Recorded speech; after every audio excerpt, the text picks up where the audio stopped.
Praise the lord. ఈరోజు మనము ఆదికాండము 27వ అధ్యాయం చదువుకుందాం. ఒక చిన్న ప్రార్థన చేసుకొని స్టార్ట్ చేసుకుందాం. మహాపరిశుద్ధుడవు గణన గొప్ప దేవ తండ్రి యేసయ్య, మీకు స్తుతులు ప్రభువా. నాయన ఈరోజు ప్రభువా ఆదికాండము 27వ అధ్యాయం చదువుతుండగా ప్రభువా మా ఒక్కొక్కరికి జ్ఞానమును దయచేయండి. అయినా ప్రతి వచనము మాకు అర్థమైనట్లు మీరు సహాయం చేయమని, సమస్త మహిమ ఘనత మీరు పొందమని యేసు నామమున అడుగుచున్నాము తండ్రి, ఆమేన్. ఆదికాండము 27వ అధ్యాయము. దయచేసి మీ బైబిల్లను ఓపెన్ చేయండి. బైబిల్ లేని వారికి ఈ స్క్రీన్ మీద వాక్యం చూపించబడుతుంది, దాన్ని ఫాలో అవుతూ నాతో పాటు కలిసి చదవగలరు. ఆదికాండము 27వ అధ్యాయము. ఇస్సాకు వృద్ధుడై అతని కన్నులకు మందదృష్టి కలిగినప్పుడు అతడు తన పెద్ద కుమారుడైన ఏశావుతో, నా కుమారుడా అని అతన్ని పిలువగా, అతడు చిత్తము నాయనా అని అతనితో ననెను. అప్పుడు ఇస్సాకు, ఇదిగో నేను వృద్ధుడను, నా మరణ దినము నాకు తెలియదు, కాబట్టి నీవు దయచేసి నీ ఆయుధములైన నీ అంబుల పొదిని నీ విల్లును తీసుకొని అడవికి పోయి నా కొరకు వేటాడి మాంసము తెమ్ము. నేను చావక మునుపు నిన్ను నేను ఆశీర్వదించినట్లు నాకిష్టమైన రుచులు గల భోజనములను సిద్ధపరిచి నేను తినుటకై నా యొద్దకు తెమ్మని చెప్పాను. ఇస్సాకు తన కుమారుడగు ఏశావుతో ఇట్లు చెప్పుచుండగా రిబ్కా వినుచుండెను. ఏశావు వేటాడి మాంసము తెచ్చుటకు అడవికి వెళ్ళెను. అప్పుడు రిబ్కా తన కుమారుడగు యాకోబును చూచి, ఇదిగో నీ తండ్రి నీ అన్నయ్యైన ఏశావుతో, మృతి పొందక మునుపు నేను తిని యెహోవా సన్నిధిని నిన్ను ఆశీర్వదించినట్లు నా కొరకు మాంసము తెచ్చి నాకు రుచులు గల భోజనములను సిద్ధపరచుమని చెప్పగా వింటిని. కాబట్టి నా కుమారుడా, నా మాట విని నేను నీకు ఆజ్ఞాపించినట్టు చేయుము. నీవు మందకు వెళ్ళి 2 మంచి మేకపిల్లలను అక్కడ నుండి నా యొద్దకు తెమ్ము. వాటితో నీ తండ్రికిష్టమైన రుచులు గల భోజనములను అతనికి చేసేదను. నీ తండ్రి మృతి పొందక ముందు అతడు వాటిని తిని నిన్ను ఆశీర్వదించినట్లు నీవు వాటిని నీ తండ్రి యొద్దకు తీసుకొని పోవలనెనెను. అందుకు యాకోబు, నా సహోదరుడైన ఏశావు రోమము గలవాడు, నేను నున్నని వాడను గదా. ఒకవేళ నా తండ్రి నన్ను తడవి చూచును, అప్పుడు నేను అతని దృష్టికి వంచకుడనుగా తోచిన ఎడల నా మీదకి శాపమే గాని ఆశీర్వాదము తెచ్చుకొననని చెప్పాను. అయినను అతని తల్లి, నా కుమారుడా, ఆ శాపము నా మీదకి వచ్చునుగాక. నీవు నా మాట మాత్రము విని పోయి వాటిని నా యొద్దకు తీసుకొని రమ్మని చెప్పగా అతడు వెళ్ళి వాటిని తన తల్లి యొద్దకు తీసుకొని వచ్చాను. అతని తల్లి అతని తండ్రికి ఇష్టమైన రుచులు గల భోజనములను సిద్ధపరిచెను. మరియు తన జ్యేష్ఠ కుమారుడగు ఏశావునకు సొగసైన వస్త్రములు ఇంట తన యొద్ద నుండెను గనుక రిబ్కా వాటిని తీసి తన చిన్న కుమారుడగు యాకోబునకు తొడిగించి ఆ మేకపిల్లల చర్మముతో అతని చేతులను అతని మెడ మీద నునుపు భాగమును కప్పి తాను సిద్ధపరిచిన రుచులు గల భోజనములను రొట్టెలను తన కుమారుడగు యాకోబు చేతికియగా అతడు తన తండ్రి యొద్దకు వచ్చి, నా తండ్రి అని పిలువగా అతడు, ఏమి నా కుమారుడా, నీవెవరవని అడిగాను. అందుకు యాకోబు, నేను ఏశావను, నీ జ్యేష్ఠ కుమారుడను. నీవు నాతో చెప్పిన ప్రకారము చేసియున్నాను. నీవు నన్ను దీవించుటకై దయచేసి లేచి కూర్చుండి నేను వేటాడి తెచ్చిన దానిని తినుమనెను.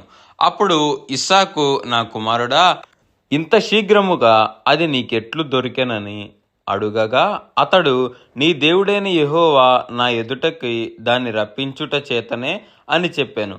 అప్పుడు ఇస్సాకు, నా కుమారుడా, నీవు ఏశావను నా కుమారుడువో కావో నేను నిన్ను తడవి చూచెదను, దగ్గరకు రమ్మని చెప్పాను. యాకోబు తన తండ్రి అయిన ఇస్సాకు దగ్గరకు వచ్చినప్పుడు అతడు అతని తడివి చూచి, స్వరము యాకోబు స్వరము, కానీ చేతులు ఏశావు చేతులే అనెను. యాకోబు చేతులు అతని అన్నయ్యైన ఏశావు చేతుల వలె రోమము గలవైనందున ఇస్సాకు అతనిని గుర్తుపట్టలేక అతనిని దీవించి, ఏశావు అను నా కుమారుడవు నీవేనా అని అడుగగా యాకోబు, నేనే అనెను. అంతటా అతడు, అది నా యొద్దకు తెమ్ము, నేను నిన్ను దీవించినట్లు నా కుమారుడా వేటాడి తెచ్చినది తిందుననెను. అతడు తెచ్చినప్పుడు అతడు తినెను. ద్రాక్షారసము తేగ అతడు త్రాగెను. తరువాత అతని తండ్రి అయిన ఇస్సాకు, నా కుమారుడా దగ్గరకు వచ్చి నన్ను ముద్దు పెట్టుకొనుమని అతనితో చెప్పాను. అతడు దగ్గరకు వచ్చి అతని ముద్దు పెట్టుకొనెను. అప్పుడతడు అతని వస్త్రములను వాసన చూచి అతడు దీవించి ఇట్లనెను, ఇదిగో నా కుమారుని సువాసన యెహోవా దీవించిన చేని సువాసన వలెనున్నది. ఆకాశపు మంచును, భూమి సారమును, విస్తారమైన ధాన్యమును, ద్రాక్షారసమును దేవుడు నీకు అనుగ్రహించునుగాక. జనములు నీకు దాసులగుదురు, జనములు నీకు సాగిలపడుదురు. నీ బంధుజనులకు నీవు ఏలికవై యుండుము. నీ తల్లి పుత్రులు నీకు సాగిలపడుదురు. నిన్ను శపించువారు శపించబడుదురు, నిన్ను దీవించువారు దీవింపబడుదురుగాక. ఇస్సాకు యాకోబును దీవించుటైన తరువాత యాకోబు తన తండ్రి అయిన ఇస్సాకు ఎదుటి నుండి బయలుదేరి వెళ్ళిన తక్షణమే అతని సహోదరుడైన ఏశావు వేటాడి వచ్చాను. అతడును రుచులు గల భోజనములను సిద్ధపరిచి తన తండ్రి యొద్దకు తెచ్చి, నా తండ్రి నన్ను దీవించున్నట్లు లేచి నీ కుమారుడు వేటాడి తెచ్చిన దాన్ని తినుమని తన తండ్రితో నెనెను. అతని తండ్రి అయిన ఇస్సాకును నీవెవరని అతనిని అడిగినప్పుడు అతడు, నేను నీ కుమారుడను ఏశావను, నీ జ్యేష్ఠ కుమారుడనగా, ఇస్సాకు మిక్కుటముగా గడగడ వణుకుచు, అట్లయితే వేటాడిన భోజనము నా యొద్దకు తెచ్చిన వారెవరు? నీవు రాకమునిపే నేను వాటన్నిటిలో తిని అతనిని నిజముగా దీవించి తిని. అతడు దీవింపబడిన వాడే యాయను. ఏశావు తన తండ్రి మాటలు వినినప్పుడు దుఃఖాక్రాంతుడై పెద్ద కేక వేసి, ఓ నా తండ్రి, నన్ను దీవించుమని తన తండ్రితో చెప్పాను. అతడు, నీ సహోదరుడు కపటోపాయముతో వచ్చి నీకు రావలసిన దీవెన తీసుకొని పోయాను. ఏశావు యాకోబు అను పేరు అతనికి సరిగ్గా చెల్లినది. అతడు నన్ను ఈ 2 మారులు మోసపుచ్చెను, నా జ్యేష్ఠత్వము తీసుకొనెను. ఇదిగో ఇతడు వచ్చి నాకు రావలసిన దీవెనను తీసుకొనెనని చెప్పి, నా కొరకు మరి ఏ దీవెన మిగిల్చి ఉండలేదా అని అడిగాను. అందుకు ఇస్సాకు, ఇదిగో అతని నీకు ఏలికనుగా నియమించి అతని భూజనులందరినీ అతనికి దాసులుగా ఇచ్చి తిని, ధాన్యమును ద్రాక్షారసమును ఇచ్చి అతని పోషించి తిని గనుక నా కుమారుడా నీకేమి చేయగలనని ఏశావుతో ప్రత్యుత్తరమియ్యగా, ఏశావు, నా తండ్రి, నీ యొద్ద ఒక్క దీవెనయే ఉన్నదా? నా తండ్రి, నన్ను కూడా దీవించుమని తన తండ్రితో చెప్పి ఏశావు ఎలుగెత్తి ఏడవగా, అతని తండ్రి అయిన ఇస్సాకు, నీ నివాసము భూసారము లేకయు పైనుండి పడు ఆకాశపు మంచు లేకయు నుండును. నీవు నీ కత్తి చేత బ్రతుకుదువు, నీ సహోదరునికి దాసుడవగుదువు.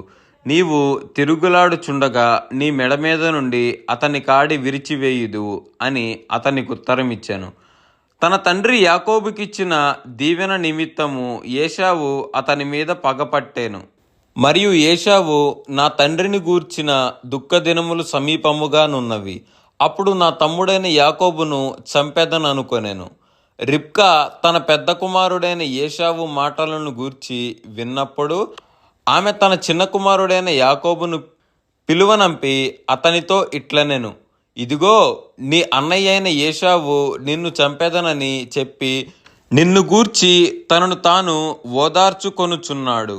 కాబట్టి నా కుమారుడా, నీవు నా మాట విని లేచి హారానులోనున్న నా సహోదరుడగు లాబాను నొద్దకు పారిపోయి నీ అన్న కోపము చల్లారు వరకు, నీ అన్న కోపము నీ మీద నుండి తొలగి నీవు అతనికి చేసిన వాటిని అతడు మరచు వరకు లాబాను నొద్ద కొన్నాళ్ళు ఉండుము.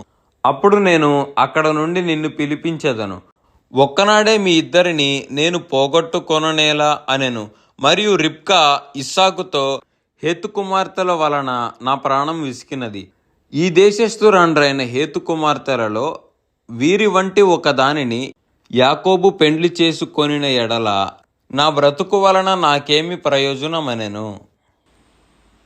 దేవుడి వాక్యమును దీవించునుగాక. ఒక చిన్న ప్రార్థన చేసుకొని ముగించుకుందాం. మహాపరిశుద్ధుడవు గనుని గొప్ప దేవ తండ్రి యేసయ్య, మీకు స్తుతులు ప్రభువా. నైనా ఈరోజు ప్రభువా ఆదికాండం 27వ అధ్యాయం చదవడానికి ప్రభువా మా ఒక్కొక్కరికి జ్ఞానములు దయచేశారు. మీకు స్తుతులు నాయనా. ఇలాగేనైనా ప్రతిరోజు ప్రతి అధ్యాయం చదువుతుండగా ప్రభువా మా ఒక్కొక్కరికి జ్ఞానములు దయచేయమని, సమస్త మహిమా ఘనత మీరు పొందమని యేసునామమున నడుచున్నాం తండ్రి, ఆమేన్.